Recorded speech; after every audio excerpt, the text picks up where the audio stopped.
नमस्कार दोस्तों, आज का जो हमारा टॉपिक है वो है महासभा को लेकर हम चर्चा करेंगे। यूएनओ के 6 अंगों में से एक अंग महासभा बहुत महत्वपूर्ण अंग है। आज हम उसकी बात करने वाले हैं। तो आज हमारा जो टॉपिक है वो है महासभा। आज हम महासभा की बात कर रहे हैं। तो महासभा के बारे में ये जान लो, ये क्या है? संयुक्त राष्ट्र संघ का एक महत्वपूर्ण अंग है। संयुक्त राष्ट्र संघ का एक महत्वपूर्ण अंग है।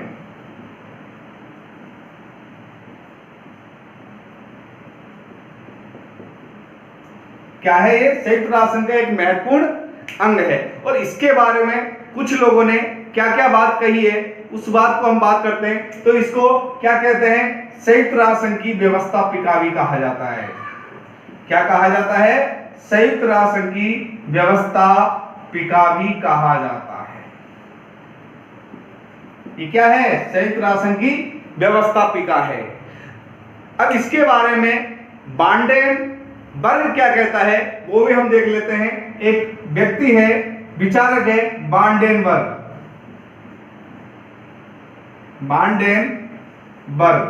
ये इसको क्या कहता है? यह इसको विश्व की लघु संसद बताता है। कहता है ये विश्व की लघु संसद है। क्या है? विश्व की लघु संसद। क्या नाम देता है इसको? विश्व की लघु संसद का नाम देता है बांडेनबर्ग। इसके अलावा एक शूमा नामक व्यक्ति है, विचारक है, वो इसको संसार की महासभा कहता है। शूमा ये क्या कहता है इसको? संसार, पूरे संसार की नगर सभा कहता है। संसार की नगर सभा। प्रश्न पूछा जाता है कि संसार की नगर सभा किसने कहा है महासभा को? तो हमारा आंसर होगा शूमा ने कहा है। और विश्व की लघु संसद किसने कहा है? बांडेनबर्ग ने कहा है। कंपटीशन लेवल पे इस तरह के प्रश्न भी पूछे जाते हैं। इसके अलावा यह विश्व का उन्मुक्त अंतःकरण है। ये आइकेल बर्गर इसके लिए कहते हैं। कौन? आइकेल बर्गर। आइकेल बर्गर क्या कहते हैं? यह क्या है? यह विश्व का उन्मुक्त अंतःकरण है। विश्व का उन्मुक्त अंतःकरण है। तो हम बात कर रहे हैं महासभा की। तो महासभा यूएनओ का एक महत्वपूर्ण अंग है। हम ये कह सकते हैं ये यूएनओ की एक व्यवस्थापिका की तरह कार्य करता है। और इसी कारण इसको विश्व की लघु संसद भी कहा जाता है, संसार की नगर सभा कहा जाता है, एक विश्व का उन्मुक्त अंतःकरण भी कहा जाता है। महासभा के संगठन की हम चर्चा कर लेते हैं। हम इसके संगठन की चर्चा करते हैं। ये आप उतार लीजिए, आप इसको नोट्स भी बना सकते हो, स्क्रीनशॉट ले सकते हो। आगे हम बात करते हैं इसके संगठन की। महासभा का संगठन की बात करते हैं। इसका संगठन किस तरह है उसकी बात करते हैं। तो देखिए, हम ये जानते हैं यूएनओ का एक महत्वपूर्ण अंग है, ये प्रमुख अंग है। और सभी सदस्यों को समानता के आधार पर यहां पर प्रतिनिधित्व मिला हुआ है। पहली बात, इंपॉर्टेंट बात है, सभी देशों को, या कह सकते हैं सभी सदस्यों को, इसके सभी जो सदस्य हैं, देश सदस्य हैं, सदस्यों को, सभी देशों या सभी सदस्य जो इसके में शामिल है, वो समानता के आधार पर प्रतिनिधित्व मिला हुआ है। किसके आधार पर? समानता के आधार। समानता के आधार पर प्रतिनिधित्व मिला हुआ है।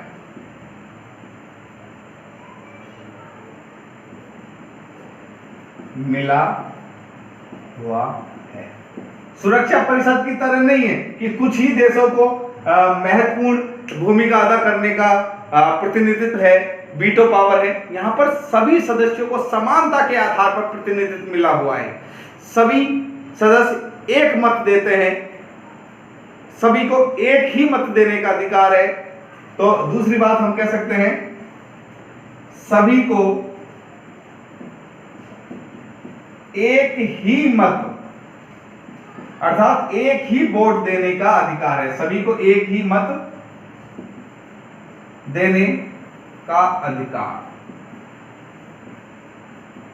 इस बात का ध्यान रखना। हाँ, ये अपने सभी जो देश हैं जो अपने 5 प्रतिनिधि भेज सकते हैं, वे अपने कितने प्रतिनिधि भेज सकते हैं, यह प्रश्न पूछा जाता है कि देश अपने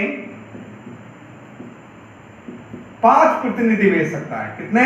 5 प्रतिनिधि भेज सकता है। लेकिन वोट कितना देगा? वोट एक ही देगा। एक देश का एक वोट, सभी को समानता के आधार पर प्रतिनिधित्व दे रखा है। तो यह है हम महासभा की बात। अब हम इसका देखेंगे किस तरह संगठन बना हुआ है, कितने इसके सदस्य। तो इसके जो अगर सदस्य संख्या की हम बात करते हैं तो इसके वही सदस्य हैं जो यूएनओ के सदस्य हैं, वही इसके सदस्य माने जाते हैं। तो यूएनओ के सदस्य हमने देखे पिछली कक्षा में 193, तो वर्तमान में इसकी सदस्य संख्या भी कितनी है? 193 है। तो ये भी बात का आपको ध्यान रखना कि महासभा की सदस्य संख्या कितनी है। महासभा की सदस्य संख्या की बात करें, सदस्य संख्या तो वो है 193, 193। क्योंकि हम देखते हैं कि यूएनओ की सदस्य संख्या कितनी है? 193 है। तो महासभा के सदस्यों की संख्या भी कितनी हो गई? 193 हो गई। महासभा का जो जब सत्र चलता है तो उस सत्र से पहले इसके अध्यक्ष का चुनाव किया जाता है। सभी सदस्यों को इसमें बैठने का अधिकार होता है। तो हम ये कह सकते हैं इसकी सदस्य संख्या 193 है। और सभी देश के सदस्य, सभी देशों के सदस्य या सभी सदस्य कह सकते हैं, या सभी देश को महासभा में बैठने का अधिकार होता है। महासभा में बैठने का क्या होता है? अधिकार होता है। सभी सदस्यों को महासभा में बैठने का अधिकार होता है। सभी सदस्य महासभा में बैठ सकते हैं। अब देखते हैं इसके सभापति की बात कर लेते हैं। अभी मैं कह रहा था ये अध्यक्ष कह लेते हैं कि प्रति वर्ष महासभा का सभापति का निर्वाचन होता है। क्या होता है? प्रति वर्ष। दोनों चीजें देख लो इसके बाद। प्रति वर्ष मतलब हर वर्ष क्या होता है? सभापति का चयन होता है। चयन होता है। जब भी इसका सत्र शुरू होने वाला होता है उससे पहले इसके अध्यक्ष का चयन किया जाता है। इसके किसका चयन किया जाता है? अध्यक्ष का चयन किया जाता है। इसके अलावा इसकी 7 समितियां हैं। कितनी समितियां हैं इसकी? 7 समितियां हैं। 7 समितियां हैं। इनके भी अध्यक्षों का चयन होता है। कितनी समितियां इसकी? 7 समितियां हैं। उनके भी अध्यक्षों का चयन होता है। अगर हम बात करते हैं इनके पहले अध्यक्ष की तो वो हैं पॉल हेनरी। पॉल हेनरी इनके पहले अध्यक्ष हैं। तो अगर हम बात करें महासभा के प्रथम अध्यक्ष की बात करें तो पॉल हेनरी। प्रथम अध्यक्ष कौन है? प्रथम अध्यक्ष वो है पॉल हेनरी। कौन है? पॉल हेनरी इनके प्रथम अध्यक्ष हैं। इस बात का भी आपको ध्यान होना चाहिए। इस तरह के प्रश्न भी पूछा जा सकते हैं। इसके अलावा विजय लक्ष्मी पंडित हमारी 1952 में भी विजय लक्ष्मी पंडित ने भी इसकी अध्यक्षता की। कब की? 1952 में। किसने की? विजय लक्ष्मी पंडित। विजय लक्ष्मी पंडित इन्होंने भी क्या की? इसकी अध्यक्षता की है। कब की है? 1952 में विजय लक्ष्मी पंडित ने। अब देखिए हमने देखा इसकी मतदान पद्धति क्या है? एक वोट एक राज्य एक वोट, एक देश एक वोट सिद्धांत पर आधारित है। तो इसकी जो निर्वाचन पद्धति तो हमने देखी कि अध्यक्ष चुने जाते हैं और समितियों के अध्यक्ष चुने जाते हैं। अब हम इसकी जो वोटिंग है उसके बारे में हम कह चुके हैं कि सबको समानता का आधार पर प्रतिनिधित्व है, तो उसी आधार पर एक राज्य एक वोट का सिद्धांत है। इसमें एक राज्य, ये देश कह सकते हो आप, एक राज्य एक वोट का सिद्धांत। किस सिद्धांत पर काम करती है? एक राज्य एक वोट के सिद्धांत पर काम करती है। कोई भी तरीके का भेद नहीं रखा गया है, सभी भेद समाप्त किए गए हैं और अनुच्छेद 18 के, चार्टर के अनुच्छेद 18 के तहत, चार्टर जो इसका संविधान कहा जाता है यूएनओ का, उसके अनुच्छेद 18 के तहत इस पद्धति का उपयोग किया गया है, किसी भी तरीके का भेद नहीं रखा गया है। और जब भी किसी सब्जेक्ट पर कोई निर्णय लेना होता है तो उस निर्णय अगर महत्वपूर्ण निर्णय है, कौन सा निर्णय है? महत्वपूर्ण निर्णय है, तो हम महत्वपूर्ण निर्णयों की बात कर लेते हैं। महत्वपूर्ण निर्णय, जब महत्वपूर्ण निर्णय लेते हैं तो उपस्थित व मतदान करने वाले सदस्यों का 2/3 बहुमत की आवश्यकता होती है। महत्वपूर्ण निर्णयों में क्या होती है? उपस्थित व मतदान करने वाले सदस्यों की 2/3 बहुमत की आवश्यकता होती है। और अन्य निर्णयों के लिए जो है वो साधारण बहुमत की आवश्यकता होती है। अन्य निर्णयों के लिए क्या है कि जैसे अन्य निर्णय है जो महत्वपूर्ण निर्णय नहीं है, उनके लिए साधारण बहुमत की आवश्यकता होती है। उपस्थित व मतदान करने वालों का साधारण बहुमत, किसके लिए? अन्य महत्वपूर्ण मतलब साधारण निर्णयों के लिए। साधारण निर्णयों के लिए क्या? उपस्थित में मतदान करने वालों का, यही बात लिखनी है, उपस्थित में मतदान करने वालों का। यहां पर 2/3 बहुमत नहीं आकर क्या आएगा? साधारण बहुमत, साधारण बहुमत आएगा। तो इस बात का आपको ध्यान रखना है। अब महत्वपूर्ण निर्णय कौन से हैं भाई कि जिसमें 2/3 बहुमत की आवश्यकता पड़े? तो महत्वपूर्ण निर्णयों की बात करें तो हम शांति और सुरक्षा से संबंधित महत्वपूर्ण निर्णय होते हैं। महत्वपूर्ण निर्णय देख लेते हैं कौन कौन से महत्वपूर्ण निर्णय हैं। तो महत्वपूर्ण निर्णय की बात करते हैं तो महत्वपूर्ण निर्णय का तात्पर्य है अगर किससे संबंधित? शांति व सुरक्षा संबंधित, शांति व सुरक्षा से संबंधित। किससे संबंधित हो? या तो शांति और सुरक्षा से संबंधित हो, या कह सकते हैं हम सदस्यता, किसी को सदस्य बनाना हो, किसी देश को क्या बनाना हो? सदस्य बनाना हो, या किसी देश के सदस्य को निलंबन करना हो, उसको हटाना हो। क्या करना हो? निलंबन करना हो।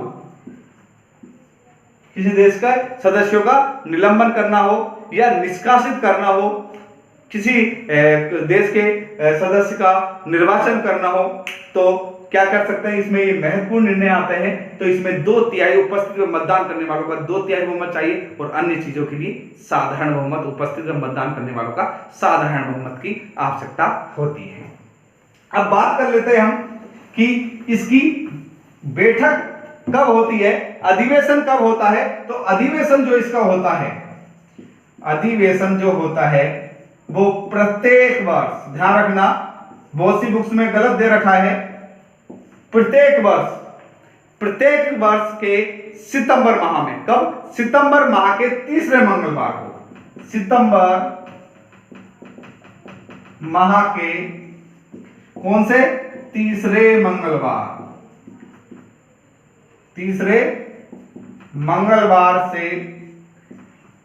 मंगलवार से शुरू होता है और दिसंबर के मध्य तक रहता है। दिसंबर के मध्य तक तीसरे मंगलवार है। बहुत सारी बुक है उनमें दूसरा मंगलवार दे रखा है, तो थोड़ा सा ध्यान रखना, इसमें आंसर क्या आएगा? तीसरे मंगलवार। अब हम बात करते हैं, हमने इसकी मतदान पद्धति की बात की, हमने इसके अधिवेशन की बात की, इसके सभापति के चुनाव की बात की हमने, इसमें वोटिंग सिस्टम हमने देखा। अब हम देखते हैं कि इसका कार्यालय कहाँ है।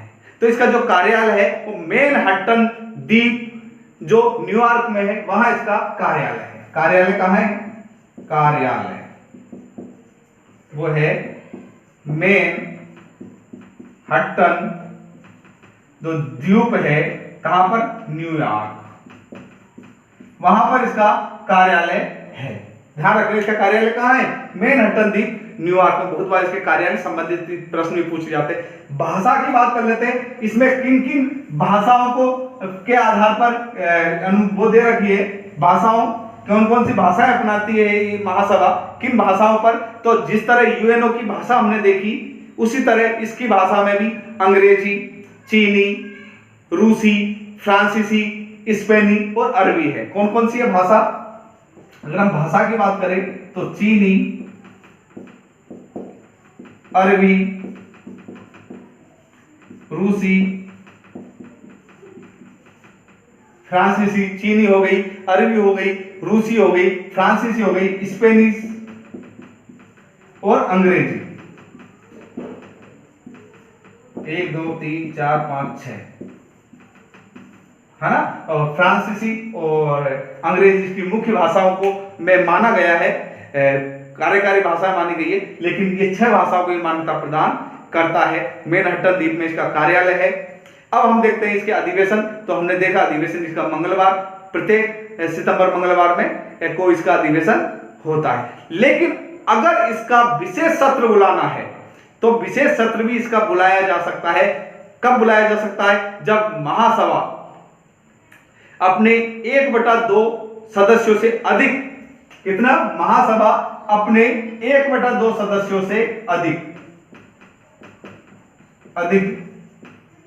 यह कह दे कि इसका विशेष सत्र बुलाना है। क्या बुलाना है, विशेष सत्र या विशेष अधिवेशन तो बुलाया जा सकता है। इसके अलावा सुरक्षा परिषद भी इसका विशेष सत्र बुलाने के लिए कह सकती है।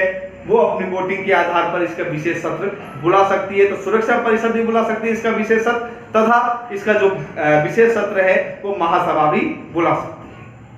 इस बात का भी आपको ध्यान रखना है कि इसका विशेष सत्र दोनों ही बुला सकते हैं, महासभा भी और सुरक्षा परिषद भी। तो आज हमने महासभा के बारे में देखा। एक बार मैं पुनः रिव्यू कर देता हूं। महासभा यूएनओ का एक महत्वपूर्ण अंग है जिसे व्यवस्थापिका कहा जाता है। बोल्डेनबर्ग इसको विश्व की लघु संसद कहता है। सुमा इसे संसार की नगर सभा कहता है। सभी सदस्यों को इसमें समानता का अधिकार है। सभी को एक वोट देने का अधिकार है। वो अपने सदस्य 5 भेज सकते हैं, लेकिन वोट कितने देंगे, 1 देंगे। इसका कार्यालय मैनहट्टन द्वीप में है जो कि न्यूयॉर्क में है। इसकी सदस्य संख्या 193 है। भाषा इनकी 6 भाषाओं की हमने बात की है। इसमें ये 6 भाषाएं जिसमें मुख्य अंग्रेजी और फ्रेंच है। इसके अलावा इसके अध्यक्ष का चुनाव होता है। इसके सत्र से पहले हमने इसके प्रथम अध्यक्ष की बात की, पॉल हेनरी इसके प्रथम अध्यक्ष रहे। विजय लक्ष्मी पंडित जो हमारी भारत की है वो भी इसकी अध्यक्षता की है उन्होंने 1952 के अंदर। इसमें 7 समितियां हैं। इसकी मतदान पद्धतियों में हमने देखा महत्वपूर्ण निर्णय है वो 2/3 बहुमत से लिए जाते हैं उपस्थित मतदान करने वालों के, और जो अन्य निर्णय है वो साधारण बहुमत से लिए जाते हैं उपस्थित और मतदान करने वालों के। इसके अलावा हमने ये देखा आइकेल वर्नर इसे इसी कारण, क्योंकि ये समानता पर आधारित है, यह विश्व का उन्मुक्त अंतःकरण है, ये बात इसका कहता है। और सितंबर के 3रे मंगलवार से इसका अधिवेशन शुरू होता है। आज के लिए इतना ही। कल हम महासभा के कार्यों की चर्चा करेंगे, इसके अधिकारों की चर्चा करेंगे, इसके कर्तव्यों की चर्चा करेंगे। तब तक के लिए धन्यवाद। जय हिंद।